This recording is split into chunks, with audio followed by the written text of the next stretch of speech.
আৰু আপোনাৰ ল'ৰা মোৰ হ'ব লগা জোৱাই থেৰাপিৰ ফলত আজি বিচনাৰ পৰা আহি লম পাইছিল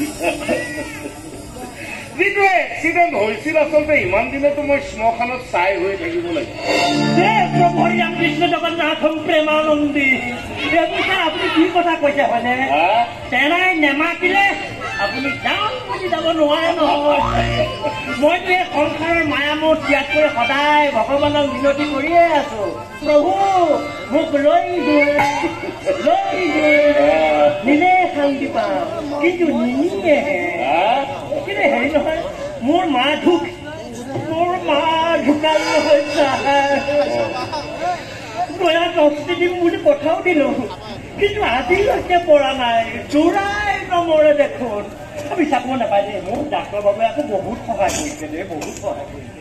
তুমি এটা কাম কৰা মাজনে মাকৰ অস্থি তোমাৰ পুণ্য স্থানত দিব পৰাটো পুণ্যৰ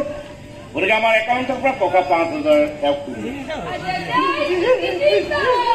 কৃষ্ণ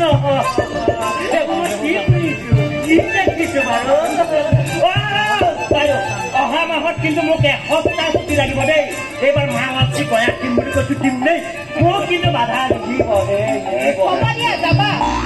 হেৰি 5,000 টকাটো আৰু এতিয়া জগন্নাথ প্ৰেমানন্দী কৃষ্ণ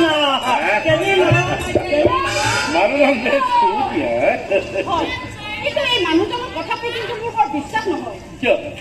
তেওঁৰ মাকৰ বেমাৰৰ পৰা আৰম্ভ কৰি এতিয়া এই অস্থি দিয়ালৈকে আমাৰ পৰা বহুত টকা নিলে জানে বাৰু সেইবোৰ বাদ দিয়ক এতিয়া আপোনাৰ কথা কওক চকু দুটা প্ৰব্লেম পাইছে প্ৰব্লেম তেনেকুৱা নাই আচলতে বেলেগৰ চকু যোৱা চিন্তা কৰি থকাৰ কাৰণে নেকি ৰাতিপুৱা অদ্ভুত কিছুমান সপোন দেখা